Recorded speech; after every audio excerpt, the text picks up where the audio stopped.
Item number SCP-003. Object Class Euclid. Special Containment Procedures. SCP-003 is to be maintained at a constant temperature of no less than 35 degrees Celsius and ideally kept above 100 degrees Celsius.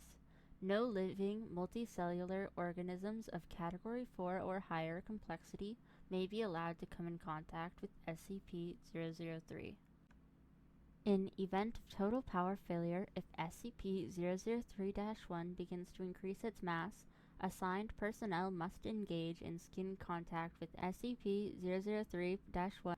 Ideally, personnel may use their body heat to return to above the critical temperature. However, skin contact must be maintained even in the event of SCP-003 reaching activation temperature, lasting at minimum until SCP-003-1 advances fully to its second growth stage. Personnel who enter SCP-003's containment area must first be examined for body parasites of Category 4 or higher complexity and sterilized if such organisms are present. All personnel who have come in physical contact with SCP-003-1 are to immediately report for sterilization afterwards. SCP-003-1 must not be removed from SCP-003-2 except in case of emergency procedures detailed above. Any significant change in SCP-003-2's rune activity, including pattern, frequency, or color, should be reported within 3 hours of occurrence. Cessation of rune activity must be reported immediately. SCP-003-2 must be supplied with power via the source-designated generator 003-1X at all times.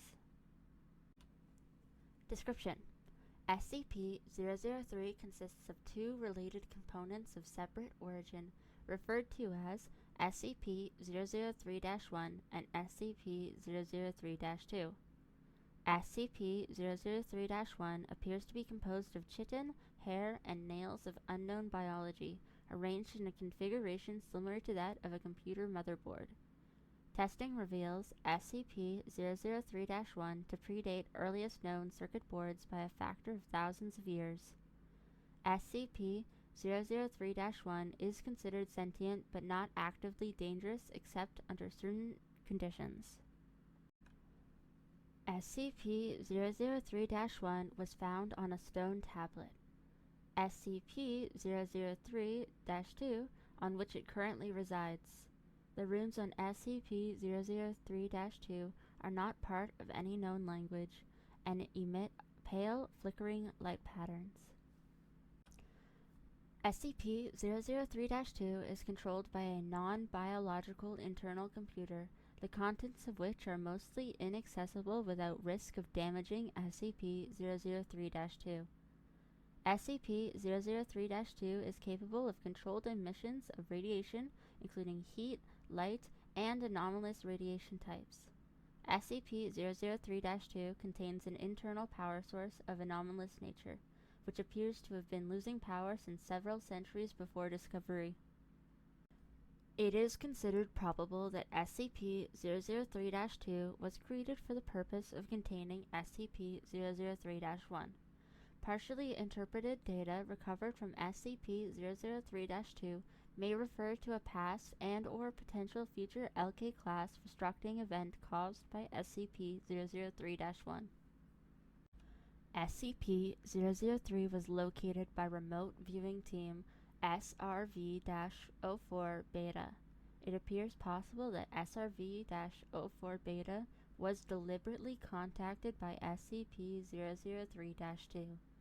Other organizations have also been alerted to SCP-003's existence, possibly by similar means. Despite this activity, SCP-003-2 does not appear to be sentient based on its lack of reaction to MO3 Gloria analysis and procedures. When SCP-003 drops below the temperature of 35 degrees Celsius, both components react. First, SCP-003-1 enters a growth state characterized by an exponential increase in mass. This growth state consists of two stages. In both stages, SCP-003-1 partially fuels its growth by converting matter around it, starting with any surrounding inorganic material, including atmospheric elements, then non-living organic material, including cells of dead skin, hair, chitin, enamel, keratin, and other biological materials. The first stage is always the same. SCP-003-1 will first increase its mass, then take a form similar in shape to an ophiroid, brittle star of 15 meters in diameter, including what appears to be a central processor of 3 meters in diameter. It will form sensory organs that appear to scan its surrounding environment and will partially convert the area around it to an unidentified anomalous substance. SCP-003-2 seems immune from conversion. In this second stage, SCP-003-1 may pause, slow, or change its growth, and will also convert inorganic and non-living organic elements into functionally similar structures while anomalously altering their physical makeup.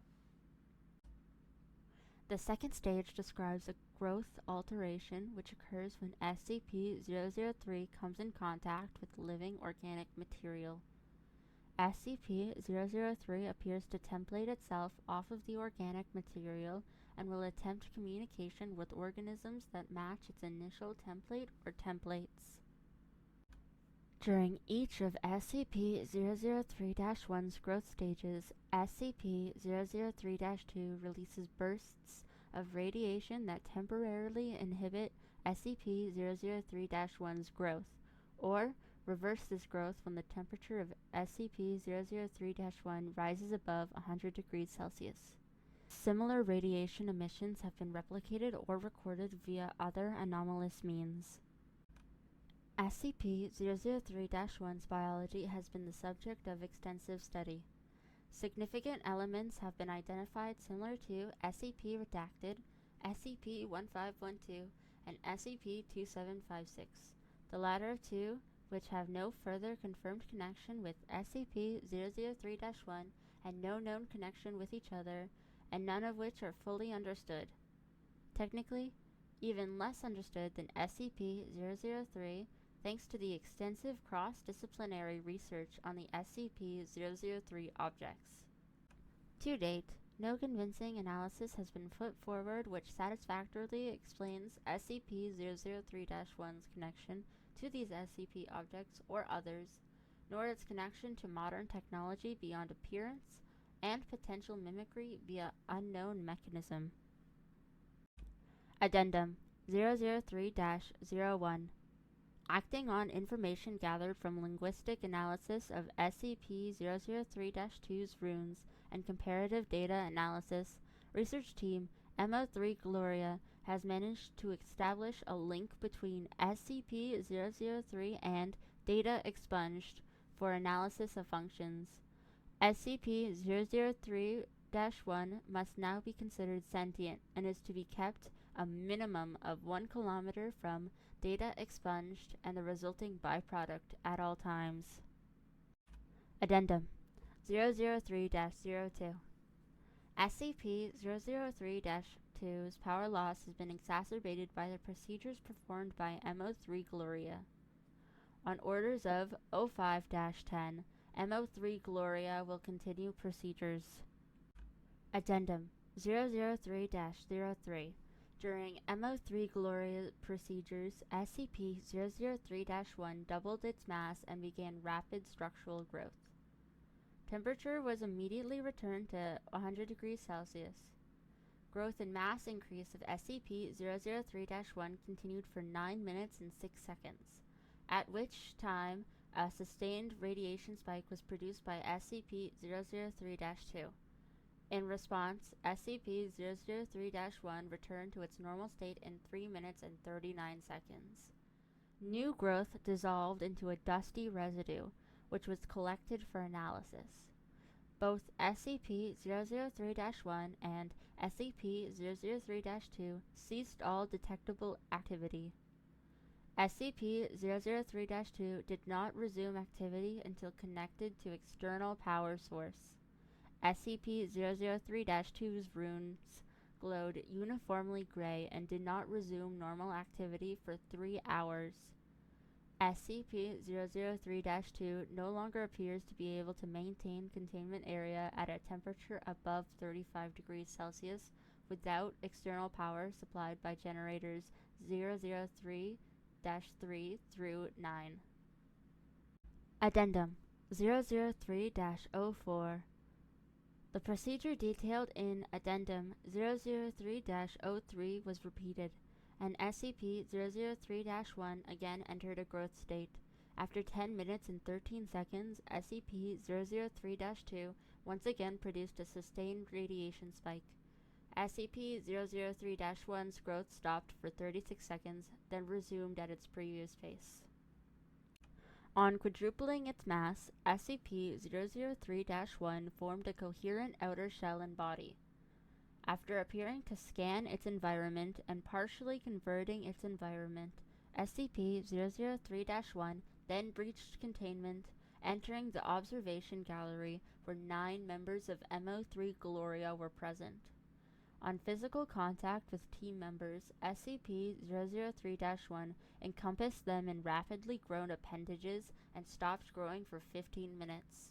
SCP-003-1 then resumed growth and rearranged the component parts of the center of its form into the shape of a 3-meter-tall female humanoid with peripheral tentacles shifting to extrude primarily from SCP-003-1's newly formed hair and spine. SCP-003-1 then produced rudimentary vocalizations in an apparent initial attempt to communicate with researchers. Data expunged. An unknown individual approached the compromised containment area in company of a full squad of agents.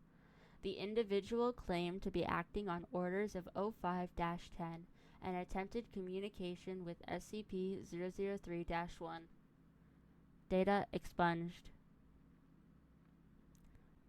Following this incident, Agent Jackson of MO3 Gloria successfully restored power to SCP-003-2 and activated backup generators to return the temperature to 100 degrees Celsius.